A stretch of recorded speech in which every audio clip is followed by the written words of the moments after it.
Les années 1440 furent pour Charles VII l'occasion d'une remise en ordre du royaume. Pour ce faire, il avait largement accru ses capacités de financement en obtenant des États le droit de lever, sans les consulter, les impôts directs et les aides indirectes. Ainsi, en 1445, l'impôt, jusqu'alors prélevé en situation de guerre, était devenu permanent. Ce changement capital dans la constitution de l'État permit à Charles VII de profondément réformer ses institutions, notamment judiciaires et financières, ainsi que son armée. En mai 1445, il mit au point les compagnies de l'ordonnance. Son idée était de constituer une armée permanente dont le financement serait régulier et fourni par l'impôt. Dans un premier temps, il fallut donc trier les hommes en espérant que tous les anciens écorcheurs écartés réintégrassent la société civile, dans un pays dévasté où les besoins de bras étaient conséquents. Seuls les effectifs les plus valables, au regard de leurs origines, de leurs protecteurs ou de leur équipement, étaient maintenus dans les rangs. 15 capitaines furent donc sélectionnés, chacun d'eux prenant la tête d'une compagnie d'ordonnance de 100 lances. Les 15 compagnies ainsi constituées furent réparties dans tout le royaume. Les bonnes villes avaient obligation d'accueillir et de loger ces cavaliers. Afin de les rémunérer, une nouvelle taille, dont le contribuable pensa qu'elle ne serait que temporaire, fut instituée.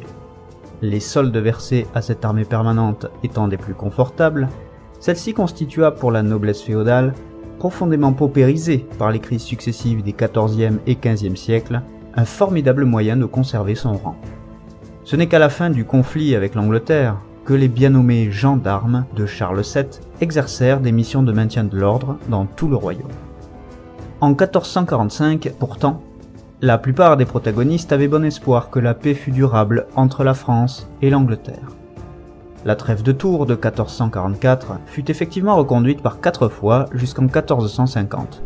Mais en réalité, les exigences des deux parties ne purent aboutir sur aucun traité de paix, les Anglais exigeant la pleine souveraineté sur une Normandie, depuis toujours sous l'indiscutable suzeraineté du roi de France. Cependant, cette période de trêve entre 1444 et 1450 permit de rétablir la confiance des commerçants jusqu'alors en berne. Le retour de l'autorité royale eut également des implications dans le domaine judiciaire. S'arrogeant le monopole de la violence légale et de la guerre, Charles VII établit une justice répressive et intransigeante à l'encontre des criminels, des brigands et des voleurs. Les peines pécuniaires laissaient la place au châtiment corporel plus dissuasif. Cette ferme reprise en main du royaume fut louée par la population, qui depuis trop longtemps souffrait des extorsions, du pillage et de la perversité de soldats se comportant en hors-la-loi. Charles VII profita également de cette pause dans le conflit pour arbitrer certains litiges entre les princes. Le roi René d'Anjou, qui avait des revendications contre la Bourgogne, fit montre d'une grande hostilité à l'égard de Philippe le Bon, que Charles VII ménageait précisément par souci de maintenir la paix. Une autre requête fut avancée au roi de France, concernant cette fois le comte d'Armagnac, que le dauphin Louis avait fait enfermer à Carcassonne avec sa famille en début 1444. Après une succession de plaidoiries, le roi accorda bien naturellement son pardon, à condition que le comte renonçât à tous ses engagements passés avec l'Angleterre. Ainsi, par une réorganisation profonde des institutions, ainsi que par son arbitrage, Charles VII parvint à restaurer l'ordre dans son royaume. Toutefois, à la grande déception du dauphin Louis, qui pourtant, en tant que membre du Conseil royal, avait lui aussi participé à la conception de l'armée permanente, le roi en confia le commandement à René d'Anjou. Charles VII, en effet, restait profondément méfiant à l'égard de son fils. Il veillait à l'écarter suffisamment des affaires de l'État, préférant confier les charges à ses favoris, lesquels, lui devant tout, étaient moins susceptibles de le trahir. Ainsi, si les manœuvres du roi visèrent à étouffer toute rébellion princière formée autour de l'ambitieux dauphin de France, elles eurent pour effet d'éloigner de façon irréversible le fils frustré de son père suspicieux. Les premières années de trêve avec l'Angleterre furent des plus détestables pour le dauphin.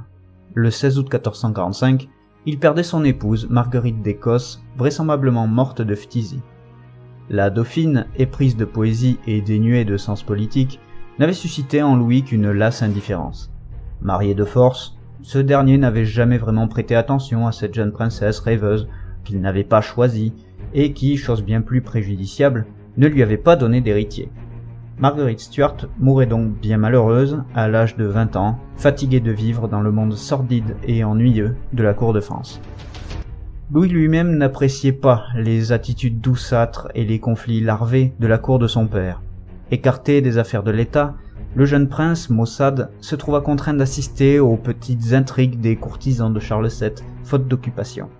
Parmi eux, 2 attirèrent son courroux, Agnès Sorel et Pierre de Brézé. Concubine du roi depuis 1443, auquel elle donnera 3 filles, la belle Agnès exerçait une réelle influence à la cour de France.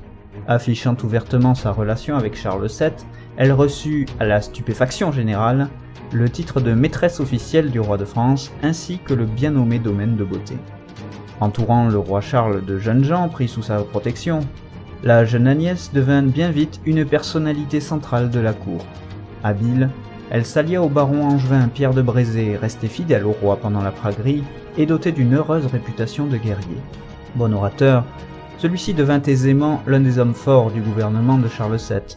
Aussi, ne pouvant obtenir ni commandement ni principauté de la part de son père, le dauphin Louis, réduit à pratiquer la flagornerie, chercha à retirer d'Agnès Sorel et de Pierre de Brézé les responsabilités auxquelles il aspirait. Pour son plus grand déplaisir, il offrit à Agnès 6 tapisseries de l'histoire de la chaste Suzanne, saisies chez le comte d'Armagnac, puis adressa quelques 25 fûts de vin du Rhin à Pierre de Brézé, afin qu'une mission lui fût confiée. Mais ces courtisans, parvenus au sommet de l'État par les seules complaisances du roi Charles, ne pouvaient que se méfier du dauphin renégat. Seul le très prospère Jacques Cœur, grand marchand, devenu argentier du roi, pouvait se prévaloir de bonnes relations avec Louis, lui aussi très alerte des affaires commerciales. En 1446, cette animosité latente du roi et de ses ministres à l'encontre du dauphin le confina à l'ennui, faute de responsabilité. Toute initiative lui était refusée.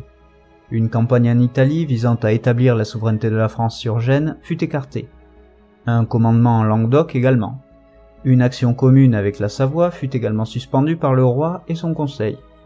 Le jeune Louis, qui ne demandait qu'à agir au nom du roi, ne put qu'admettre ses désillusions. « J'ai été déçu sous bonne foi, dit-il à Chabannes, on ne m'a pas fait ce que je croyais. » Le dauphin envisagea alors une révolution de palais, dont il instruisit son entourage. Il tenta d'attirer à lui les grands féodaux en vue d'isoler Charles VII politiquement et de contrôler le gouvernement. Il s'associa donc au comte du Maine, lésé par Pierre de Brézé, en vue d'obtenir son renvoi du conseil. Mais en septembre 1446, toutes les manigances du dauphin Louis inquiétèrent Antoine de Chabannes, qui informa le roi des projets de son fils. De même, Daillon, Laval et Beuil, soit par intérêt, soit par crainte, soit par calcul, finirent par abandonner Louis. Trahi par ses plus proches soutiens, le dauphin, n'ayant plus rien à perdre, laissa parler son aigreur. Il insulta et menaça Agnès Sorel. Puis il fit couper la queue des chevaux du roi, qu'il fallait écourter, disait-il, à l'image de leur maître. Néanmoins, ces accès de rage contre son père et sa maîtresse portèrent leurs fruits. En décembre 1446, Charles VII, excédé, autorisa enfin Louis à quitter la cour de France pour gagner le Dauphiné. Cet éloignement forcé n'était pas censé s'éterniser. Il ne devait durer que quelques mois tout au plus. De fait, le roi Charles ne s'imaginait pas, en congédiant son fils, que jamais plus il ne le reverrait. Depuis 1349, le Dauphiné, terre d'empire, était de droit la possession des héritiers à la couronne de France. Or, dans les faits, il s'agissait d'une province gouvernée au nom du roi. Si bien que, jusqu'alors, aucun dauphin n'avait eu la charge d'administrer directement le Dauphiné. Le 28 juillet 1440, au lendemain de la praguerie, Charles VII consentit à délivrer le Dauphiné à son fils. Celui-ci en tirait des revenus, nommait ses officiers et posait les jalons d'une diplomatie personnelle. 6 ans plus tard, exaspéré par la cour de France, il se décidait à rejoindre sa principauté, non seulement pour en jouir, mais aussi pour la gouverner. Les 10 années qu'il passera en Dauphiné constitueront pour le futur Louis XI une riche formation politique, économique et diplomatique. Arrivé en janvier 1447, le dauphin s'employa tout d'abord à réorganiser sa principauté. Le Dauphiné, en effet, se constituait d'un damier de juridictions et de tenures de terre hérités de lignages féodaux, jouxtant au nord le duché de Bourgogne, à l'est le duché de Savoie, au sud le comté de Provence et à l'ouest le royaume de France. Le Dauphiné s'étendait des Alpes au Rhône et de Saint-Symphorien à Carpentras. Évêques et seigneurs y détenaient des domaines sans continuité géographique, relevant de droits et de privilèges particuliers. Le gouvernement d'une telle province exigeait que Louis imposât son autorité à un enchevêtrement de fiefs locaux jusqu'alors inaccoutumés à la présence du dauphin de Viennois. Pour ce faire, il comptait sur un entourage dévoué et compétent. Il était accompagné du bâtard d'Armagnac et de Jean de Montauban, qui l'assura de ses largesses pendant des années. Il maintint en poste les cadres les plus performants du Dauphiné, notamment Gabriel de Berne, qu'il chargea des problèmes financiers et fiscaux, et Nicolas Herland, le très efficace trésorier du Dauphiné depuis 1435, dont Louis étendit les responsabilités. Il s'attira la confiance des notables locaux, en s'attachant les grands lignages dauphinois, et en faisant entrer dans son conseil des hommes fiables, tels le jeune baron Louis de Crussol, ou l'évêque d'Embrun Jean Girard. Il fit la rencontre d'un enfant, Humbert de Baternay, auquel il s'attachera pour en faire son confident tout au long de sa vie. Enfin, le dauphin Louis s'entoura de bon nombre de Lyonnais, juristes et financiers, dont la compétence lui fut très utile. Il consultait même l'excellent juriste Jacques Juvénal des Ursins, pourtant très proche de son père, afin de recueillir son avis sur des questions précises. Par conséquent, loin de gouverner seul, le futur Louis XI acquit à sa cause de jeunes gens de sa génération, autour de 23 ans, fiables et à même de l'y aider. Ainsi, capable de bien décider et d'être bien servi, Louis put réorganiser en profondeur son Dauphiné. À peine arrivé en ces terres, en février 1447, Louis présidait à Romans une réunion des États généraux. Le dauphin s'employa tout d'abord à s'enquérir et à négocier les différends territoriaux, latents depuis des décennies. Le 3 avril 1446, il cédait au duc de Savoie son droit à l'hommage pour la baronnie de Faucigny, contre la renonciation de celui-ci au comté de Valentinois-Édouard, revendiqué de longue date. Le dauphin s'emparait ainsi de ces deux domaines et recevait de la Savoie 54 000 écus ainsi qu'une remise de dette de 3 000 ducats. En mai 1447, il échangeait une seigneurie contre une partie de la ville de Montélimar détenue par l'Église. En juillet, s'inspirant du royaume de son père, il abolissait les anciennes circonscriptions et réorganisait le Dauphiné en 2 bailliages et une sénéchaussée afin de pouvoir l'administrer. Ainsi, mois après mois, Louis parvint par son autorité, par la négociation, par sa générosité, mais aussi par la menace, à imposer son ordre aux anciennes féodalités locales, jusqu'alors très autonomes à l'égard du dauphin. Affirmant sa suzeraineté, il obtint d'eux l'hommage et l'obligation militaire et prescrivit leur soumission aux lois. Ces accomplissements politiques doivent néanmoins être analysés au regard d'un certain contexte, le dauphin Louis étant avant tout perçu comme l'intouchable héritier d'un roi de France ayant recouvré toute sa puissance et tout son prestige. Pendant la décennie qu'il régna en Dauphiné, Louis imprégna sa province de l'ambition qui était la sienne, la volonté d'indépendance, par l'affirmation de son autorité à l'intérieur et le déploiement de sa puissance à l'extérieur. Il comprit que la prospérité économique s'avérait le moyen le plus sûr de garantir et l'un et l'autre de ses objectifs politiques. Aussi s'employa-t-il à favoriser le développement du commerce en soutenant les industries, les places bancaires et les marchands. Le Dauphiné, en effet, disposait alors d'une industrie métallurgique, grâce à ses mines de fer, et de savoir-faire réputés en orfèvrerie, à Grenoble, Vienne, Romans et Embrun, ainsi que de sociétés bancaires grenobloises. Or, la guerre, la maladie, la disette et l'insécurité permanente, induite par la présence des routiers, avaient significativement perturbé les activités financières et commerciales. Il s'agissait donc de les rétablir. À cette fin, le dauphin Louis autorisa la création de 2 foires à Montélimar et à Gap. Il assista financièrement les commerçants entreprenants, faisant entrer leurs fils à son service, et incita les plus habiles artisans étrangers à s'installer en Dauphiné. Afin de favoriser l'agriculture locale, Louis frappa d'un impôt le blé importé de France. Il accorda bon nombre de privilèges fiscaux et financiers aux marchands étrangers afin d'accroître l'attractivité de sa principauté. Soucieux de faciliter l'accès au crédit, dont il avait compris la nécessité croissante dans une économie moderne, Louis baissa la fiscalité pesant sur les Juifs et assura la protection des banquiers. Ainsi, entre 1445 et 1448, les subventions allouées aux dauphins par les États s'accentuèrent significativement, passant de 28 000 florins à 45 000 florins, soit une croissance de 60% en 3 ans. Cette ambitieuse politique de développement économique s'avéra donc fructueuse, mais doit cependant être nuancée. En effet, Début 1448, le dauphin avait tenté d'élargir l'assiette des impositions aux seigneuries allodiales, enclaves qui ne dépendaient pas de lui, mais dans lesquelles vivaient environ 10% de la population dauphinoise.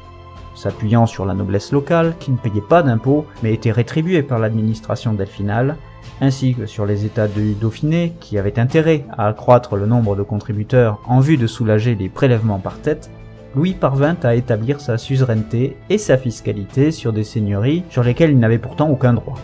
Tous les Dauphinois devinrent donc les contribuables du dauphin, qu'ils fussent ses sujets directs ou non, expliquant cet accroissement des rentrées fiscales. En complément de ses revenus dauphinois, Louis percevait également des subsides votés par les États de Languedoc, ainsi qu'une pension qu'il recevait en tant que gonfalonier de l'Église. Grâce à ces financements, le dauphin put multiplier les générosités accordées à ses fidèles et ainsi rallier davantage de soutiens à sa cause, passant de 14 à 39 pensions versées entre 1447 et 1452. Ainsi, entre 1447 et 1450, l'action du dauphin Louis sur sa principauté connut un réel succès. Politiquement, il était parvenu à imposer son autorité à une myriade de seigneurs et d'évêques jusqu'ici très indépendants et à la faire accepter par les Dauphinois, grands et petits. Sur le plan économique, il avait sensiblement accru la richesse de sa province et par là même de ses subsides. Disposant désormais des moyens pour constituer une armée et une diplomatie, il allait maintenant tenter d'exercer son influence et de mener sa propre politique étrangère, ce qui n'était pas pour plaire à la cour de France. L'ambition du dauphin, comme celle de tous les princes de son temps, consistait à rechercher l'autonomie politique, la prospérité et le prestige de sa principauté. Comme pour s'extirper de la tutelle de plus en plus oppressante du roi de France, les seigneurs féodaux aspiraient tous, naturellement, à exercer leur politique en toute indépendance, dans la mesure où seule cette autonomie de la volonté et de l'action garantissait la perpétuation et l'accroissement de leur pouvoir. Au XVe siècle, le sujet n'était pas neuf. La souveraineté avait longuement cheminé avant de s'imposer en France. L'immense territoire sous la juridiction de la royauté avait conduit cette dernière, faute d'une administration développée, à déléguer ses pouvoirs aux seigneurs, constituant ainsi le féodalisme. Depuis le XIIe siècle, le roi de France était néanmoins parvenu à s'établir au sommet de la pyramide féodale en tant que suzerain des autres seigneurs. Or, avec la redécouverte de la notion romaine de souveraineté au XIIe et XIIIe siècle, le roi, devenu empereur en son royaume, prétendit se faire obéir de tous ses sujets, y compris des sujets de ses vassaux. Le souverain constituait ainsi l'autorité suprême en matière judiciaire, législative et dans le maintien de la paix publique. Ainsi, pour la royauté, suzeraineté et souveraineté étaient deux logiques complémentaires, dont l'une affirmait l'autorité de la couronne sur les grands féodaux, tandis que l'autre l'étendait à tous ses sujets. Pour les seigneurs, au contraire, la souveraineté royale impliquait nécessairement une altération de leurs prérogatives et un affaiblissement inexorable de leur autorité dans leur propre domaine.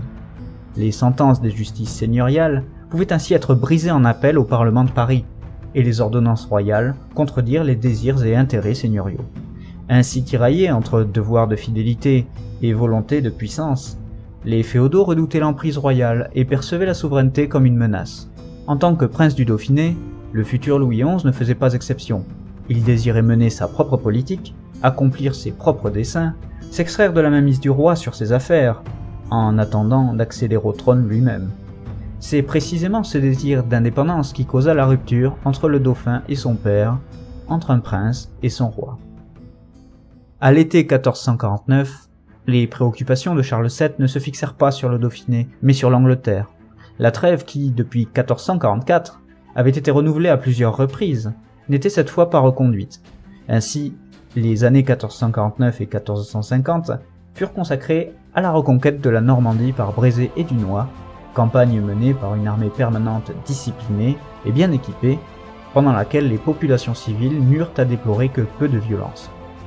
Le 12 août 1450, voyant la reddition de Cherbourg, cette date devint l'objet d'une célébration dite de la fête du roi, glorifiant le recouvrement de toute la Normandie par Charles VII. Puis ce fut le tour de la Guyenne, fief d'Angleterre depuis 3 siècles. Le 12 juin 1451, Bordeaux tombait entre les mains des Français, suivi de Bayonne le 20 août. Ainsi, en fin 1451, les Anglais étaient chassés du continent à l'exception de Calais. C'est à partir de cette même année que les relations entre Charles VII et son fils se détériorèrent notablement. Quelques intrigants à la cour attisaient les haines en rapportant aux deux parties de fausses révélations de conspiration. Ce fut notamment le cas de Guillaume Mariette, que le roi eut le bon sens de faire décapiter. Mais il serait exagéré de dire que l'opposition entre Louis et son père ne fut que le produit de médisance. En réalité, le dauphin, très imprudemment, agissait dans un esprit de totale indépendance vis-à-vis du roi, au point de ratifier des traités sans son aval. Dès 1446, Louis avait conclu avec le duc de Savoie l'acquisition de Valentinois et d'Ivoire, sans consulter son père. Il s'octroyait ainsi certaines libertés sur le plan diplomatique. En 1447, il félicitait en nom propre le pape Nicolas V récemment élu et introduisait à la cour de Rome le chanoine d'Embrun, acquis à sa cause. En 1448, le dauphin recevait à Grenoble des ambassadeurs de Suisse, de Savoie, de Navarre et d'Italie, mais également d'Angleterre. À l'inverse, Louis congédia les ambassades missionnées par son père, visant à le rappeler à la cour de France. Ayant décidé de rompre toute relation avec son père et sa dynastie, le dauphin Louis s'était emparé du gouvernement du Dauphiné. Devenu hors de contrôle, il avait saisi les terres dauphinoises cédées par Charles VII à Dunois, placé ses soutiens à des postes clés et imposé son pouvoir sur les autorités ecclésiastiques sous sa juridiction.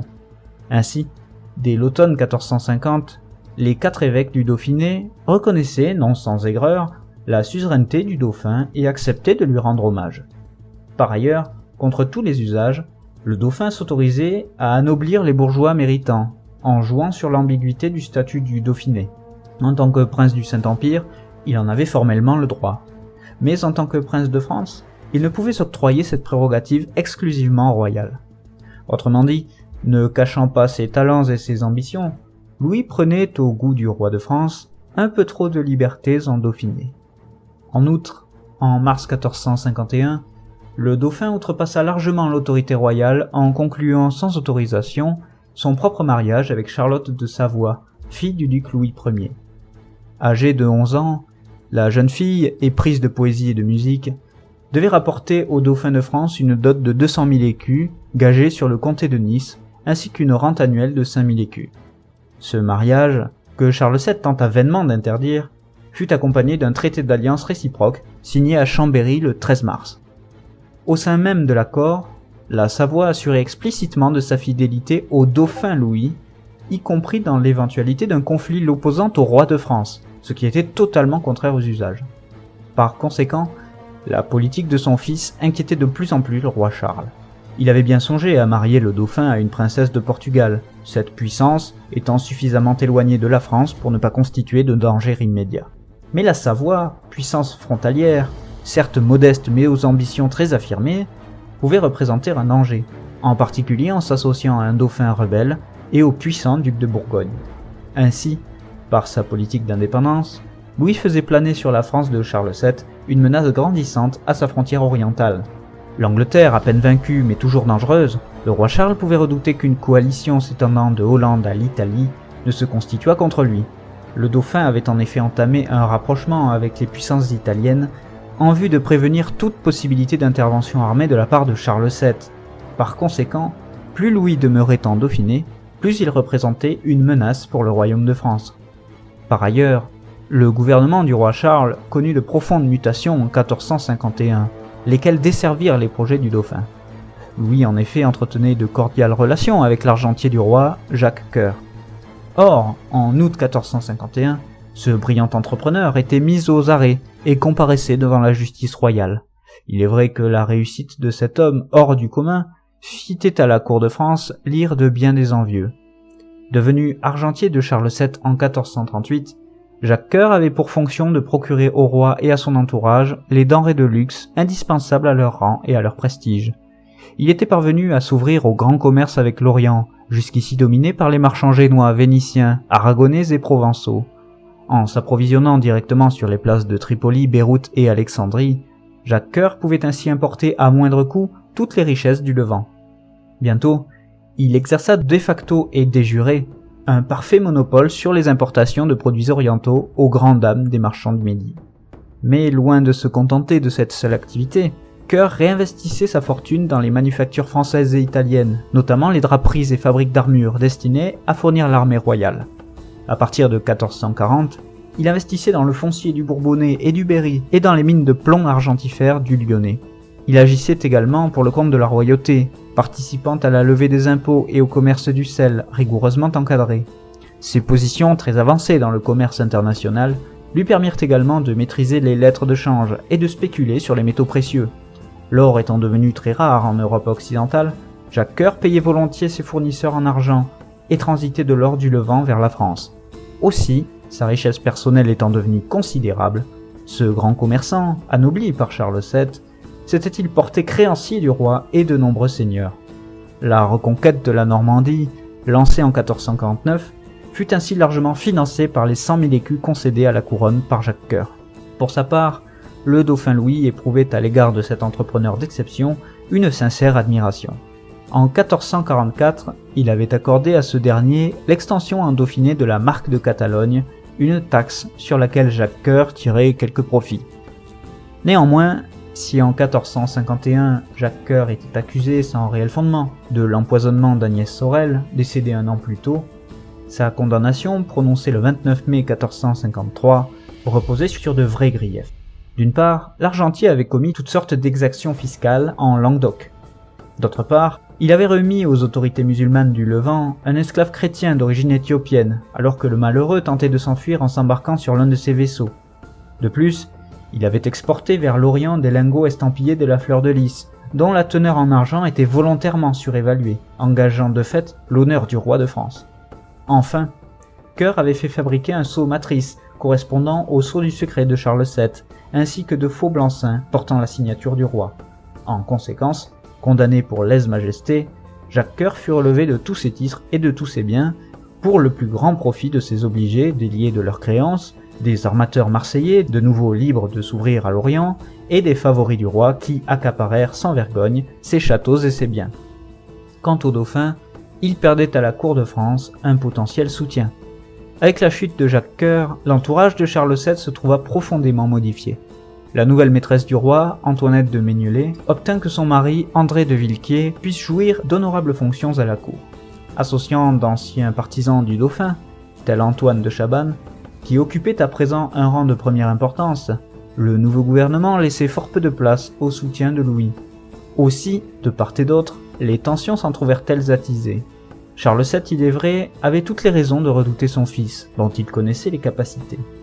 En premier lieu, il l'enjoignit de le rejoindre, à quoi le dauphin lui opposa des conditions inacceptables, parmi lesquelles l'attribution de la Normandie tout juste reconquise. Pour le punir de son effronterie, de ses accointances avec la Savoie, mais aussi pour l'empêcher de nuire davantage à l'autorité royale, Charles VII décida de couper les vivres du dauphin.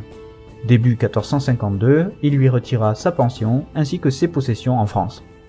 Puis il s'employa à contrecarrer ses projets diplomatiques. À l'été, le duc de Savoie découvrit avec horreur que l'armée royale marchait en direction du sud-est.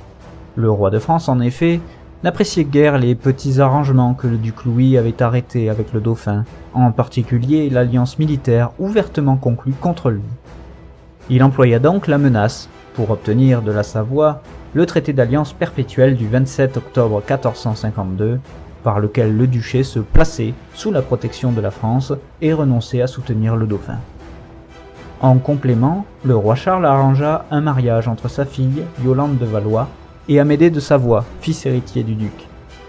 Ainsi, les démonstrations de force du roi de France eurent vite raison des subtilités de son fils. À ce stade, Louis craignait que les troupes de son père n'assaillissent son Dauphiné.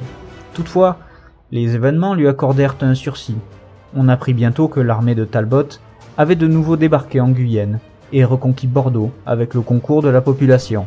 Ainsi, l'armée de Charles VII, saisie par l'urgence, dut-elle rebrousser chemin pour gagner le Bordelais, laissant le dauphin encore maître de son Dauphiné. Mais pour combien de temps encore ? L'alliance avec la Savoie mise à mal par le roi de France, le dauphin profita du répit causé par l'invasion anglaise pour réaffirmer la puissance de son Dauphiné. Diverses mesures furent prises. En 1452, Louis encouragea la création de l'université de Valence, afin de former selon ses vues une élite locale compétente. En juin 1453, il entérina le changement de nom du Conseil delphinal qui s'établit officiellement en Parlement de Grenoble, le hissant ainsi, du moins formellement, au rang des prestigieux parlements de Paris et de Toulouse. Alarmé par l'invasion qui s'était profilée l'année précédente, Louis lança en 1453 la modernisation de l'armée du Dauphiné, calquée sur le modèle français. Car si Louis reprochait bien des choses à son père et à sa politique, il n'hésita pas à s'en inspirer. L'opération fut un réel succès. En parallèle, il veilla à constituer un solide réseau d'alliances auprès des États italiens en vue de garantir une paix armée face à son père. L'Italie des années 1450, en effet, se subdivisait en plusieurs entités politiques distinctes. Émancipée de l'autorité chancelante du pape et de l'empereur, et préservée des ingérences d'une France en guerre permanente contre l'Angleterre, les États italiens s'étaient constitués en véritable puissance commerciale au cours des XIVe et XVe siècles. Dotés de flottes redoutables croisant dans toute la Méditerranée, certains États comme Gênes ou Venise avaient judicieusement implanté leur propre comptoir en vue de s'assurer le monopole du giboyeux commerce vers l'Orient. Cette domination maritime des Italiens s'était accompagnée de nombreuses innovations en matière financière, notamment à travers les banques et les lettres de change. Par ailleurs, cet afflux croissant de richesse et d'inventivité vers la péninsule avait considérablement développé l'industrie et les arts, faisant de l'Italie le cœur économique et culturel de l'Europe qui accoucha de la Renaissance. En revanche, les haines ne s'en trouvèrent que plus acerbes. La prospérité des uns attisait l'appétit des autres. Ainsi, aux rivalités commerciales s'entremêlaient affrontements politiques, intrigues et assassinats. Le pragmatisme des cités italiennes se manifestait par de vastes combinaisons diplomatiques, faites d'alliances ponctuelles, uniquement mues par l'intérêt et entendues comme telles par toutes les parties. La guerre n'était cependant pas privilégiée. On lui préférait la ruse, l'intimidation, la corruption, la discorde, la déstabilisation, le trouble intérieur. Les alliances entre États se nouaient et se dénouaient au gré des contingences, des rapports économiques et des revendications territoriales. La politique seule dictait l'action militaire, la diplomatie et les objectifs de guerre. C'est dans ce réalisme mu par la raison d'État que le futur Louis XI, admirateur des Italiens, puiserait le fondement de sa politique. Toutefois, la nature et la stabilité même des gouvernements d'Italie dépendaient presque exclusivement du soutien de quelques castes de marchands et de banquiers. Il en allait de même des régimes politiques. En effet, des 4 plus illustres cités se disputant le nord de la péninsule, toutes s'organisaient en républiques. Il ne faut cependant pas s'y tromper. Les républiques de Gênes et de Venise déléguaient l'autorité suprême au doge, un haut magistrat élu à vie, exerçant son pouvoir sous le contrôle attentif de conseils et de grandes familles plutocratiques. De même, des pouvoirs personnels s'instituèrent durablement dans les républiques de Milan et de Florence, octroyant à un seul homme des prérogatives de prince, sinon de tyran. Enfin, tout le sud de l'Italie était régi par 2 grandes monarchies, les États pontificaux et le royaume de Naples. Aux antagonismes propres à la péninsule s'ajoutaient des revendications dynastiques portées par les seigneurs étrangers. En août 1447, le duc de Milan, Philippe-Marie Visconti, était mort sans héritier. Aussi, entre 1447 et 1448, Charles d'Orléans, fils de Valentine Visconti, tenta-t-il vainement de réclamer son titre, qui lui revenait de droit. Or, le 25 mars 1450, un ancien condottiere, habile et plein d'audace, Francesco Sforza, s'empara de Milan par la force des armes et usurpa le duché aux Orléans. Soucieux de conserver ce rang si chèrement acquis, Sforza se rapprocha de Charles VII pour l'assurer officiellement de sa fidélité, puis entama une correspondance politique avec le dauphin de France, lequel lui vouait une certaine ferveur. Comme tous les autres États italiens, Milan redoutait les appétits de ce royaume ressuscité, d'autant que la couronne de France elle-même défendait des prétentions sur Gênes, où elle avait exercé une seigneurie entre 1396 et 1409. Enfin, une autre illustre lignée disposait de revendications en Italie, le parti angevin. Floué dans son héritage par le roi Alphonse V d'Aragon et par son bâtard Ferrante, le duc d'Anjou prétendait à la couronne de Naples et de Sicile. Se faisant appeler le roi René de Sicile, il ne renonçait pas à son titre. Aussi, lorsqu'en 1451, Florence et Milan demandèrent assistance au roi de France dans leur guerre contre Venise et Naples, René d'Anjou saisit immédiatement l'occasion et obtint de Charles VII l'autorisation d'intervenir. Florence s'engageait à financer l'expédition qui ne débuta qu'en avril 1453. Dès 1452, le dauphin Louis, soucieux de jouer en Italie un rôle de premier plan, proposa ses services au roi René, avec l'aval de son père. Il massa ses troupes dans les Alpes, mais n'obtint pas du duc de Savoie l'autorisation de franchir son territoire. Le duc, en effet, s'inquiétait de l'expansion territoriale de Milan, devenu une menace à ses frontières. Son refus de passage contraignit donc l'armée angevine à passer par Gênes pour rentrer en Italie. Finalement, René d'Anjou atteignit Asti puis Pavie. En septembre 1453, il se trouvait devant Brescia. Or, un tournant inattendu mit brutalement fin aux hostilités. L'annonce de la chute de Constantinople, tombée entre les mains des Ottomans le 29 mai 1453, horrifia toute la chrétienté et en particulier les Italiens. Depuis longtemps inquiets de l'avancée turque en Europe, les belligérants s'accordèrent pour signer la paix de Lodi le 9 avril 1454. N'ayant rien gagné de ces combats, pas même dans les termes de la paix, le roi René rentra piteusement en France au grand mécontentement de Charles VII. Le dauphin, pour sa part, n'avait rien retiré de cette campagne à laquelle il n'avait que mollement participé. Au contraire, n'ayant pu franchir les Alpes à travers le duché de Savoie, Louis, pour sauver son alliance avec son beau-père, s'était proposé d'intervenir contre Milan, pourtant allié de circonstance, si Venise acceptait de lui verser 6000 ducats. La Sérénissime ne rejeta certes pas son offre, mais n'eut pas le temps d'employer ses services, la paix étant conclue en avril 1454. Par ailleurs, le dauphin Louis avait étudié la possibilité de placer de nouveau Gênes sous la protection de la France, mais sans que cette ambition n'aboutisse. En juillet 1454, Louis attaqua le duché de Savoie, concernant l'hommage du marquisat de Saluces. Cherchant à dominer la politique savoyarde, le dauphin tenta d'affermir son alliance avec le duc de Milan par un mariage, en vue d'en faire son beau-frère.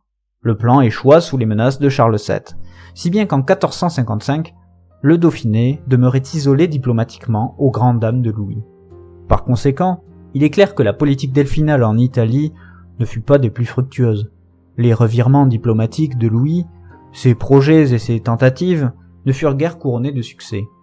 Toutefois, il semble transparaître de cette politique apparemment indécise la nécessité, l'urgence, la précipitation du dauphin à nouer de solides alliances. En effet, le Dauphiné n'avait concrètement que peu d'intérêts à défendre dans ces conflits. Louis, en revanche, restait des plus préoccupé à l'égard de son père, qui incarnait pour son pouvoir et son indépendance un péril permanent. L'armée de Charles VII, en effet, était parvenue à détruire les troupes anglaises de Talbot à Castillon le 17 juillet 1453. Il fallut attendre que les négociations aboutissent avec Bordeaux pour que le 19 octobre, la ville acceptât d'ouvrir ses portes. Ainsi, en 1454, la Guyenne était définitivement débarrassée de la présence anglaise, laquelle remontait à Aliénor d'Aquitaine. Aussi le très victorieux roi de France put-il désormais se consacrer à rétablir son autorité sur le Dauphin. À l'automne 1455, Charles VII et son armée s'établirent en Bourbonnais, province frontalière du Dauphiné. Très alerte des mouvements de son père, Louis saisit la gravité de la situation. Pour tenter d'apaiser le roi, il lui envoya de nombreuses ambassades chargées de lui faire part de ses meilleures intentions. La même année, il tenta de dresser le duc de Bourgogne contre son père et prit contact avec Jean d'Armagnac et le duc d'Alençon. Inquiet, Louis tenta autant que possible de préparer le Dauphiné à la confrontation. Multipliant les dépenses administratives et militaires ainsi que les dons et pensions, le dauphin accrut considérablement les impôts. Or, une épidémie de peste, surgie en 1452, avait durement frappé les habitants du Dauphiné. Le mécontentement ne se fit pas attendre. Les doléances se multiplièrent contre la politique de Louis. On apprenait que le dauphin multipliait les exemptions d'impôts pour tous ses favoris et selon son bon plaisir.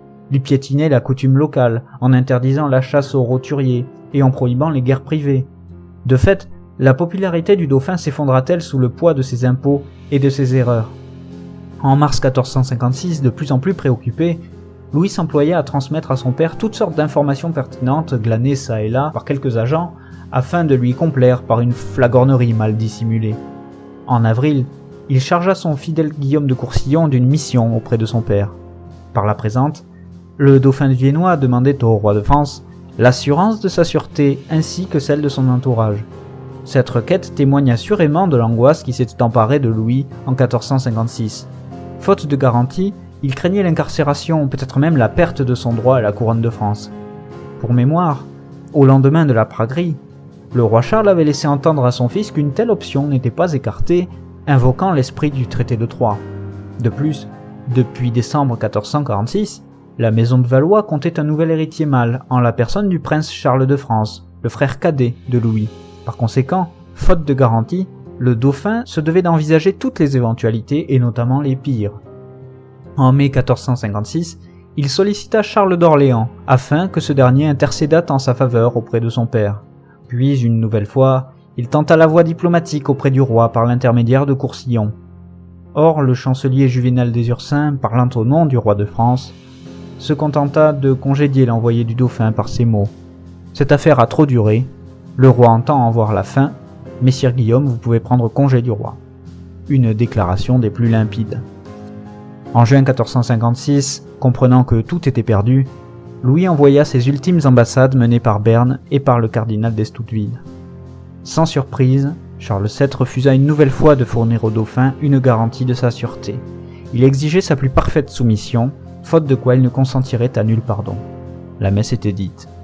Fin août 1456, tandis que chacun de ses envoyés était congédié par le roi de France et que chacun de ses alliés, terrifiés, l'abandonnait à son triste sort, le dauphin Louis contemplait avec effroi la concrétisation de ses plus grandes craintes. L'armée royale, commandée par son ancien compagnon Antoine de Chabannes, franchissait la frontière et entrait en Dauphiné. Ordre lui était donné de constituer le dauphin de France en prisonnier et de le livrer à son père. Déçus de leur seigneur, les Dauphinois n'opposèrent qu'une maigre résistance à Charles VII. Aussi, devant l'ampleur du désastre, les options de Louis se limitèrent à deux alternatives, la reddition ou l'exil.